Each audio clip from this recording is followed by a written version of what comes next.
Corona की रोकथाम में हर मोर्चे पर अव्वल साबित हो रही गहलोत सरकार ने अब गांधीगिरी के जरिए बड़े जन आंदोलन का ऐलान किया। कोरोना संक्रमण की चेन तोड़ने के लिए गांधी जयंती पर प्रदेश व्यापी इस अभियान की शुरुआत मुख्यमंत्री अशोक गहलोत करेंगे।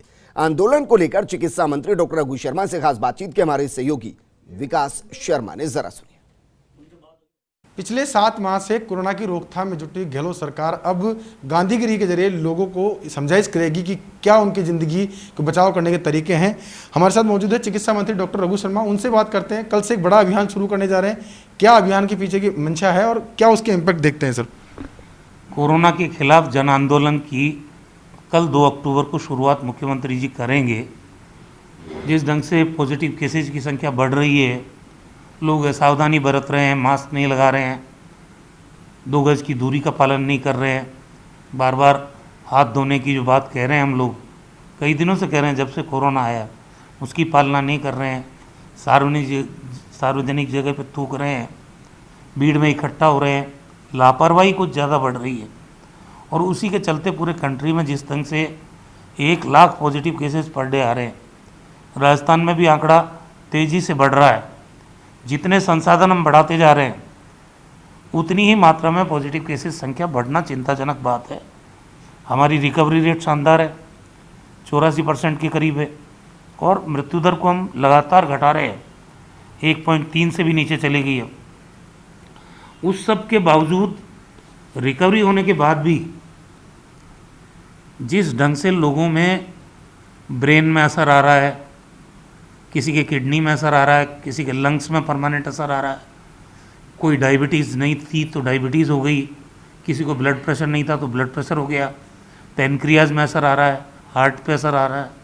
तो ये जो बाद में पॉजिटिव से रिकवरी करने के बाद जो सिम्टम्स आ रहे हैं, उससे चिंता बढ़ गई। हमारी कोशिश ये है, क्योंकि वैक्सीन इसकी है नहीं, ना इसकी कोई दवा आई है, तो राजस्थान में जो असावधानी हो रही है उसको कैसे नियंत्रित किया जाए। हमने 11 जिलों में धारा 144 लगा के देख ली, तब भी लोग मानने को तैयार नहीं है।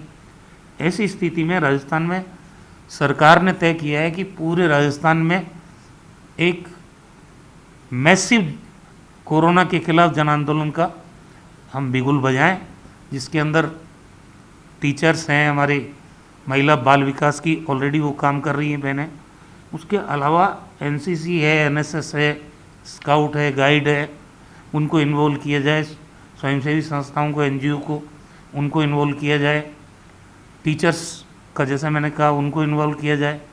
सभी लोगों का समन्वित रूप से पूरे शहर जहाँ पे संक्रमण हैं, ज़्यादा भी हैं, उस शहर को 10 या 20 भाग में डिवाइड करके और डोर टू डोर कैंपेन होगा। जो भी लोग मास्क लगाए हुए नहीं दिखेंगे उनको मास्क पहनाने के लिए प्रेरित किया जाएगा। पूरा घर के बाहर स्टिकर चिपकेंगे, पब्लिक ट्रांसपोर्ट में रेल है, बस है, या जो दूसरे पब्लिक ट्रांसपोर्ट हैं उन पर स्टिकर चिपकाएंगे। कुल मिला के राजस्थान में एक आंदोलन की शुरुआत है जिसमें पब्लिक पार्टिसिपेशन बने। डॉक्टर्स का कहना ये है, हमने वीसी की थी, मुख्यमंत्री जी ने सब डॉक्टर्स के साथ, विपक्षी दलों के साथ भी की, एनजीओज़ के साथ भी की। डॉक्टर्स का कहना है कि 1 महीने अगर राजस्थान की जनता मास्क लगा के रहे तो ये जो बढ़ता हुआ संक्रमण है, इसके चैन को हम तोड़ सकते हैं, ये संक्रमण कम किया जा सकता है। सावधानी ही इसमें उपचार है। तो वो जो बार बार बात कह रहे हैं, उसको राजस्थान की जनता अपने जीवन में अपनाए, उसके लिए ये सब काम किया जा रहा है। सर, त्योहारी सीज़न आने वाला है और त्योहारी सीज़न के अंदर अब लोगों की जागरूकता ही एक सबसे बड़ी बात रही, तो किस तरह से देखते हैं त्योहारी सीज़न में इस कैंपेन को? आप सरकार घर तक पहुंचेगी और त्योहारी सीज़न के बीच में तो लोगों कैसे उसको मैसेज? त्यौहार जब ही तो मनाओगे जब आप स्वस्थ रहोगे। ये महामारी है, जिसने असावधानी की उसको कीमत चुकानी पड़ रही है। परिवार के परिवार कोरोना पॉजिटिव हो जाते हैं जरा सी असावधानी से। इसलिए मेरा तो ये कहना है कि ये जो अभियान चलाया है, इसके माध्यम से आम आदमी को ये जागरूक करने की कि भाई इसको आंदोलन के रूप में राजस्थान सरकार चला रही है, आपको मास्क तो लगाना ही लगाना पड़ेगा।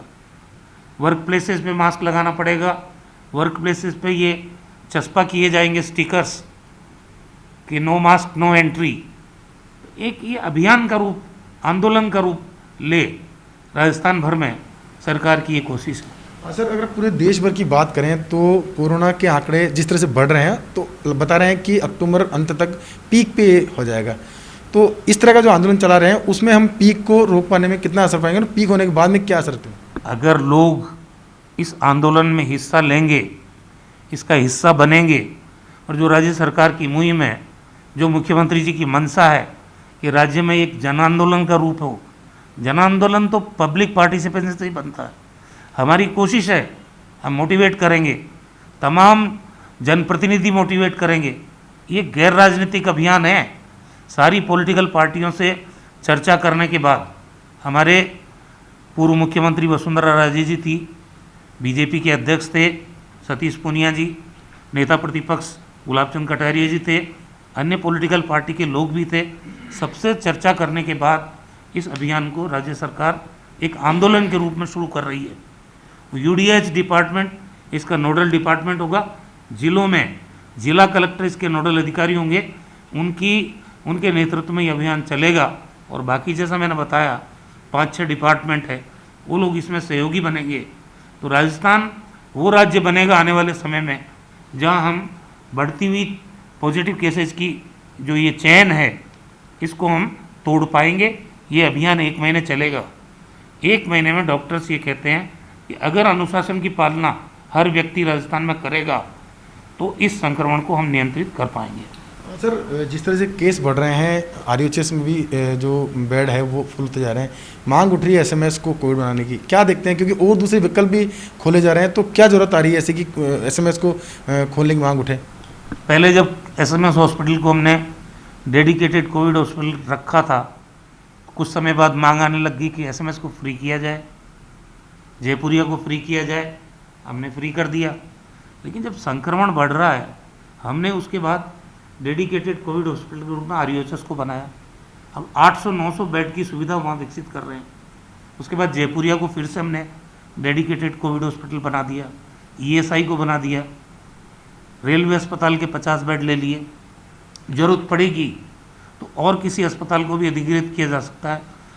बाकी बीमारियों के लोग कहाँ जाएंगे? जिसके गंभीर बीमारियां हैं, जिसके कोविड के अलावा जो बीमारियां हैं, वो भी तो सरकार की जिम्मेदारी है। वो लोग कहाँ जाएंगे? इसीलिए एसएमएस को इससे फ्री रखा गया है। अब अगर ये संक्रमण किस रूप में आने वाले समय में आएगा हमारे सामने, तब की बात अलग है। आज की तारीख में हमारे पास पर्याप्त वेंटिलेटर है, पर्याप्त ऑक्सीजन बेड है, पर्याप्त आईसीयू है, कोई चीज़ की कमी नहीं है। अगर कमी होगी तभी तो हम बात करेंगे। सर, कोरोना की बात करें तो मैनेजमेंट में पहले दिन से ही सरकार एग्रेसिव वर्किंग कर रही है और जो भी ज़रूरत पड़ रही है उस पर विस्तृत आदेश में निकाले जा रहे हैं, चाहे वो निजी अस्पतालों की कैपिंग की बात हो, चाहे वो टेस्टिंग की बात हो, हाल ही में HR सिटी की कैपिंग की बात हो। इनकी मॉनिटरिंग सर अब किस स्तर पर रहेगी? क्योंकि अब बहुत वो फेज़ आ गया जब हमको मॉनिटरिंग पे भी विशेष फोकस देना पड़ेगा इन प्राइवेट हॉस्पिटल से। सबसे बड़ी मॉनिटरिंग हेल्पलाइन जारी कर दिया हमने। जब हमने कैपिंग कर दी कि आप सिटी स्कैन का 1700 से या 1950 रुपये से ज़्यादा नहीं लोगे, जहाँ कहीं भी इससे ज़्यादा लिया जाता है आप तुरंत हेल्पलाइन जो 181 नंबर दे रखा है आप उस पर सूचना दो, ताकि हम तत्काल उसको, जो भी आदमी इसमें गड़बड़ कर रहा है उसको हम ठीक कर सकें। उसके अलावा हमने हेल्प डेस्क जो हर अस्पताल में शुरू की है, जहाँ पे व्हील चेयर भी ऑक्सीजन के सपोर्ट के साथ है। जैसे ही मरीज जाएगा, अगर व्हील चेयर पे भी है तब भी उसको ऑक्सीजन सपोर्ट मिल सके, इस बात की व्यवस्था की है। जहाँ पे आप जाओगे, आपको भर्ती करने से के टाइम में जितना टाइम वेट करना पड़ रहा है, वहाँ पे भी बेड लगा दिए, वो भी ऑक्सीजन सपोर्टेड बेड है, ताकि जितने देर आपको भर्ती करने में लगे उतनी देर भी आपको ऑक्सीजन सप्लाई दी जा सके। तो सरकार अपनी तरफ से कोई कमी नहीं छोड़ रही है। और रहा सवाल मॉनिटरिंग का, हेल्पलाइन से बड़ा मॉनिटरिंग का सिस्टम और क्या हो सकता है? तत्काल एड्रेस करते हैं हम। इतने लोग 181 पे लगे हुए हैं, उसके अलावा जो हेल्प डेस्क पे लोग लगे हुए हैं, कुल मिला के कोई भी इशू आता है उसके समाधान की व्यवस्था राजस्थान सरकार ने की है। सर, विपक्ष का एक आरोप है कि आंकड़ों को लेके अभी भी पारदर्शिता नहीं बरती जा रही है, जबकि मुख्यमंत्री जी खुद कह चुके हैं कि एक एक जिले में डिस्ट्रिक्ट कलेक्टर अपनी मॉनिटरिंग में आंकड़े जारी करे। क्या आपके पास क्या फीडबैक है उन सब? देखिए, विपक्ष अगर मान लो राजनीति करना चाहे तो उसका तो कोई बात कोई नहीं कह सकता कुछ भी, लेकिन इनके जिम्मेदार लोगों से तो बात करें वो लोग। कोई भी चलते हुए कुछ भी बयान दे देगा। आज नेता प्रतिपक्ष है, हमारी पूर्व मुख्यमंत्री है या इनकी पार्टी के अध्यक्ष है, उनसे चर्चा करके ये अभियान शुरू कर रहे हैं हम। उसके अलावा आंकड़े छुपाने का काम सरकार क्यों करेगी? हमें अगर इस संक्रमण को नियंत्रित रखना है, मुख्यमंत्री जी ने डायरेक्शन जारी किए हैं कि जिले के कलेक्टर के साइन होंगे, CMHO के साइन होंगे, अगर मेडिकल कॉलेज है उस जगह पे प्रिंसिपल के साइन होंगे, तब आंकड़े जिला स्तर पे जारी होंगे। टाइम बता दिया गया है। उसके बाद जहाँ मेडिकल कॉलेज नहीं है वहाँ PMO के साइन होंगे। तो ऐसी परिस्थिति में आंकड़े छुपाने का तो कोई मतलब ही नहीं है। ये भ्रांतियाँ फैलाने का जो काम कर रहे हैं, सही मायने में वो कोविड को नियंत्रित करने में सरकार को सहयोग नहीं कर रहे हैं। जिले में जो आंकड़े जारी किए जाते हैं उन्हीं आंकड़ों को संकलित करके प्रदेश से बताया जाता है। तो आंकड़े छुपा के क्या करेगी सरकार? इस तरह की भ्रामक खबरों का मैं समझता हूँ खंडन किया जाना चाहिए। उनमें कोई दम नहीं है। सरकार पूरी पारदर्शिता के साथ हर आंकड़ा जनता के सामने रख रही है, और ये आंकड़े तो हम भारत सरकार को भेज रहे हैं, हर राज्य भेज रहा है।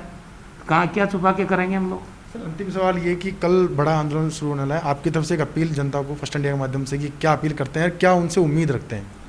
फर्स्ट इंडिया के माध्यम से राजस्थान के आम और आवाम को, आम जनता को मैं अपील करना चाहता हूँ, सरकार जो कुछ कर रही है वो आपकी सेहत को ठीक रखने के लिए, आप स्वस्थ रहें, आपका परिवार स्वस्थ रहे, उसके लिए ये सारे प्रयास किए जा रहे हैं। चाहे इंफ्रास्ट्रक्चर बढ़ा रहे हैं हम, चाहे प्राइवेट हॉस्पिटल को इसके दायरे में ला रहे हैं, चाहे जांचें सस्ती कर रहे हैं, कैप लगा रहे हैं उस पर, ये तमाम जो प्रयास हो रहे हैं, ये राजस्थान की जनता कैसे इस महामारी से बची रहे, उसी के प्रयास हैं। तो आप अगर खुद सहयोग नहीं करेंगे, जब तक जनता का सहयोग नहीं मिलेगा, तब तक कोई भी अभियान सफल नहीं हो सकता। तो ये आंदोलन जो चल रहा है कोरोना के खिलाफ कल से, मुझे उम्मीद है, मैं अपील भी करना चाहता हूँ राजस्थान की जनता से कि इस महामारी के इस दौर में इस चैन को ब्रेक करने के लिए सरकार ने जो ये जन आंदोलन चलाया है, राजस्थान के हर व्यक्ति को इसमें भागीदारी अपनी सुनिश्चित करनी होगी, तभी जाके कोरोना को हम हरा पाएंगे। अगर हम अनुशासन का परिचय नहीं देंगे तो हम अपनी जान को जोखिम में डाल रहे हैं, अपने परिवार की जान को जोखिम में डाल रहे हैं, मिलने जुलने वाले लोगों की जान को जोखिम में डाल रहे हैं। इस महामारी बहुत खतरनाक है।